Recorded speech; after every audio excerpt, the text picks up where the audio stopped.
thrilled to be able to show you GarageBand running on an iPad. This is really cool. So let's go ahead and bring up our new iPad 2 here, and I'll launch GarageBand.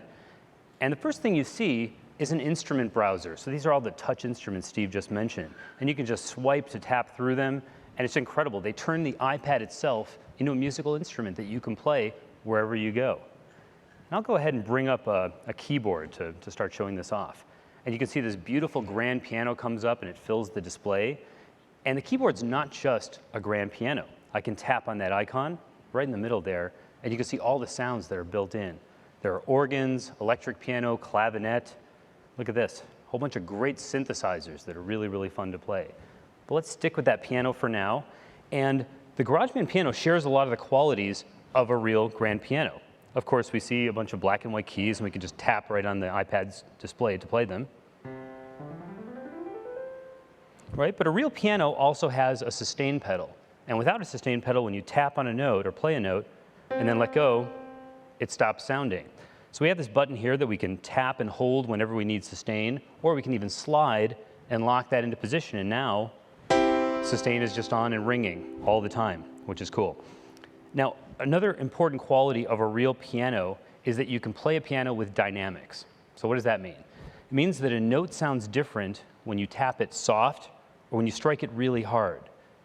And the GarageBand keyboard does that too. So look at this. I'll go ahead and play a passage fairly soft.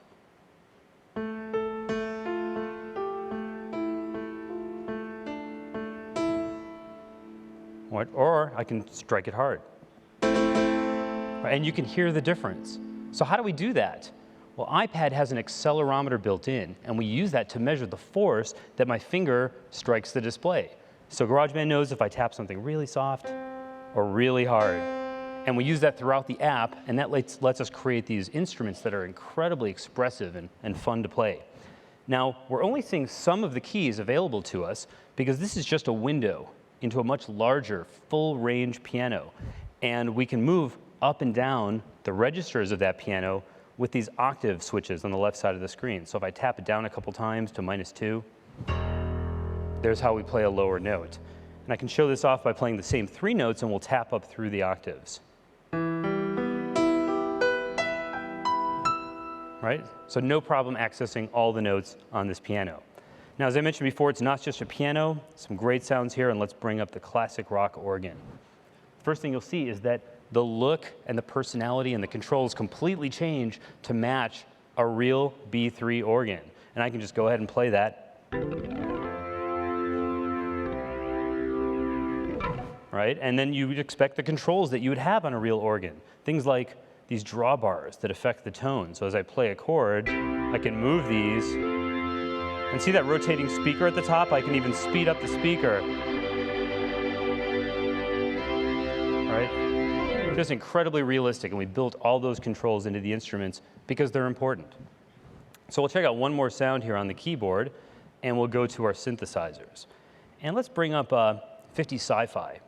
Now this will show something that you can do on the GarageBand virtual keyboard that you can't even play on a real physical keyboard. So we're really taking advantage of the unique things you can do with software here. Now this one is set up in a way that when I tap a key and I slide my finger up and down the rest of the keys, it's going to glide between the notes. It won't play the individual notes. And we've added a blue dot that's going to follow my finger so you can see exactly what I'm doing. So I can tap a note and slide the note up. All right, you play stuff like that. Pretty cool, huh? So as I slide my finger up that key, you probably noticed that we can introduce additional expression like vibrato, and this will explain why this synth is called 50 Sci-Fi.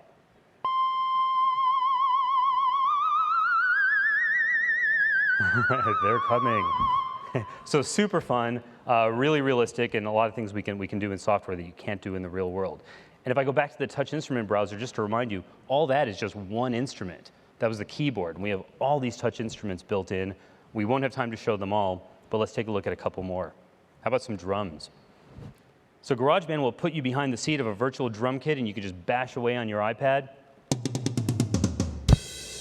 Right? And just like the keyboards, it knows if I tap soft or hard. Right? right? And there's different parts of the drum, plays different sounds, which is cool. And then I can even tap the edge of the ride cymbal to show that the position, as I move closer to the bell, you get a different sound, and I'll alternate between the two. Right, or the left and right side of the hi-hat to play open and close patterns. So really, really fun, and if you want, you can just run your finger in a circle and make a lot of noise. Another great feature of these drums is that your kids can play them with headphones on. So guitar amp. This is great. Guitarists are going to love this. You can plug right into your iPad and play through classic amps and stomp box effects. They look and sound just like the originals. But you know, there are a lot more people out there who don't play guitar or don't play any instrument at all. And we really wanted GarageBand for iPad to be fun for everyone. So we designed a special kind of touch instrument that we call smart instruments.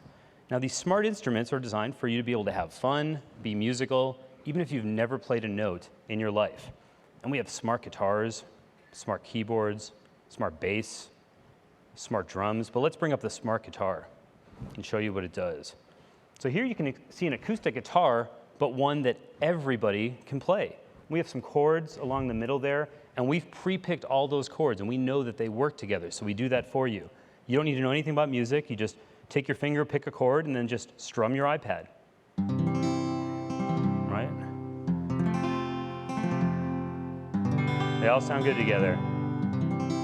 Right? Campfires will never be the same. And we can go and even play individual, we can tap individual notes and do finger picking.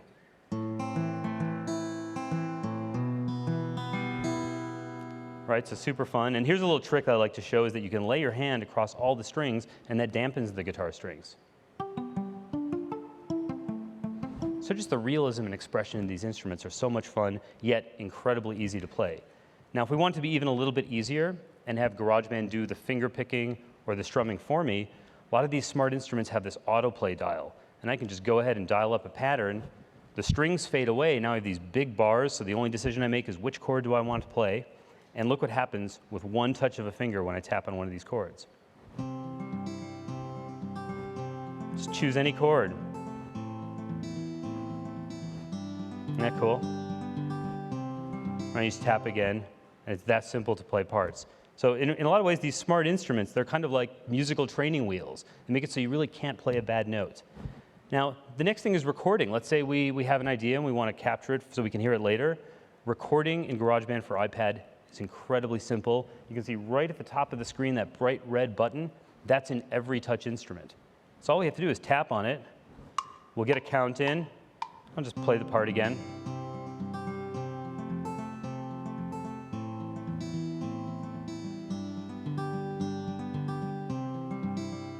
Right, you can see that now in the music timeline up here, we can see the area in green that shows me where my recording has gone. And I can go ahead and play it back. It sounds just like I played it. So you can tell, really easy to do a recording. But you know, once you've laid down one recording, that's actually the first step to writing a song. And to write a song, you need more than one track because you're going to be combining different instruments together. And that's where the tracks view comes in. So right above the ruler, we have this little tracks button. And when I tap on it, the instrument rotates out of the way, and that brings up the canvas. And this is where I work on my song and the arrangement. So the controls at the top never change. Those are exactly the same. I don't have to relearn anything. You can just rewind, show you that that part is still there. The difference is that I see this region. And I can just tap on that region. I can do things like trim it, come up with the exact length I want. And this is incredible because I'm touching right on the building blocks of my song and building the song as I go along. So GarageBand for iPad supports up to 8 tracks. And let's put that into perspective for a second. Back when the Beatles recorded Sgt. Pepper, the most advanced technology of the day was a 4-track tape recorder. And it weighed 300 pounds and was the size of a washing machine. So now today, people are going to have super fun with up to 8 tracks on an iPad that's just this light and thin. It's really, really just incredible. Let's go up and bring up a demo song. I'll tap on My Songs. And we want to show you what this looks like when you have a bunch of tracks in place and the screen is kind of filled in. And this one uses a whole bunch of our touch instruments. We've got drums and bass and keyboards, a couple guitar amps. And you know, I can swipe back and forth to just scroll through my song. If I want to see the entire song at a glance, I just pinch to zoom out, and there it is. If I want to see any details, I just pinch to zoom in and get as close as I want. Or I can, of course, go ahead and rewind and hit play.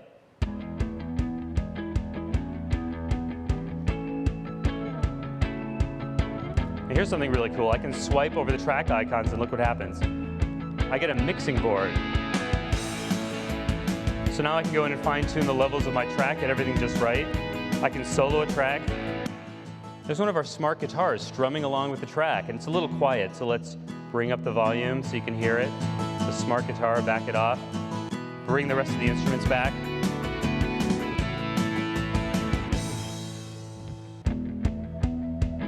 Really cool. Okay, so when you make any changes like that, if I ever go back and I tap on My Songs, it's going to auto-save for me, make sure that all the changes are saved. And now I have a couple options to share that song with my friends. I can tap on Export, and it's going to render an AAC file of the song to make it sound great and be really easy to share. I can email it right from within GarageBand. Just type a little note and tell my friends to check out my new mix. Or I can send it to my iTunes library. So the next time I connect my iPad to my Mac or my PC, I can move it right over and add it to my iTunes library. So that's just a quick look at GarageBand for iPad. It turns your iPad into a complete recording studio and a collection of these incredible touch instruments. And we just can't wait to hear all the creative things that people are going to do once they get this in their hands. Thank you.